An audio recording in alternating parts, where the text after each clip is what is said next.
তো আজকে রান্না করেছিলাম কাতল মাছ দিয়ে অ্যাঙ্কার ডাল দিয়ে রান্না করেছি। আর এখানে রান্না করছি হচ্ছে বাটা মাছ দিয়ে বাঁধাকপি দিয়ে।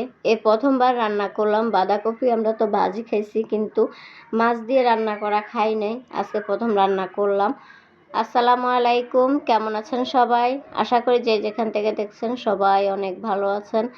আলহামদুলিল্লাহ আমরাও ভালো আছি। তো এই যে কাতল মাছ ভেজে নিলাম, কাতল মাছ দিয়ে আজকে অ্যাঙ্কার ডাল দিয়ে রান্না করব। তো মাছটা কাতল মাছের মাথাটা অনেক বড় দেখেন, আমি কিন্তু ভালো করে এটাকে ধুয়ে নিব। তো অফ ক্যামেরা আমি ভালো করে ধুয়ে নেব, আর এক হাতে তো ধোয়া যায় না। আর এখানে যে অ্যাঙ্কার ডাল নিচ্ছি এগুলা দিয়ে রান্না করব, আর সাথে কিছু মুগ ডালও দিব। মুগ ডাল দিলে তরকারিটা ঘন হয়। তো এখানে আমি প্রথমে মাছের মাথাটা বসিয়ে দিলাম চুলায়। তো এর সাথে লবণ দিব আর দিব হলুদ। লবণ একটু বেশি করে দিই যেন পরে আর দেওয়া না লাগে।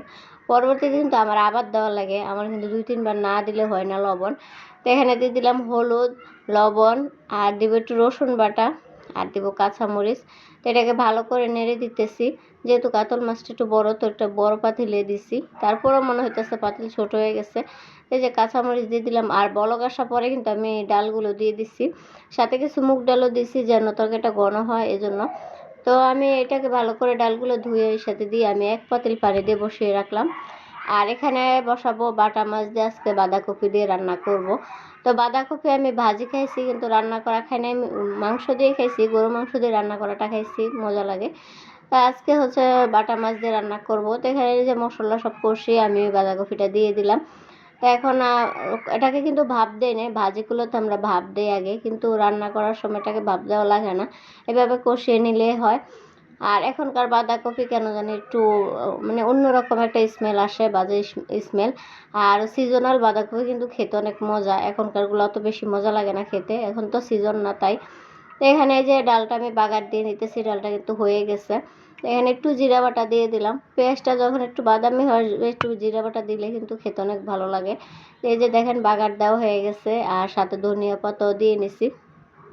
তো এটাকে ভালো করে নেড়ে দিতেছি, বাগার দেওয়ার পর আবার একটু নেড়ে দিতেছি। আর এটা বলক আসলে আমি এটাকে নামিয়ে নেব। আর তরকারিটা দেখেন একদম কিন্তু ঘন হয়ে গেছে, আর নামানোর পরে এটা আরও ঘন হয়ে যাবে। আর এই ডাল রান্নাটা কিন্তু খেতে অনেক বেশি মজা হয়েছে।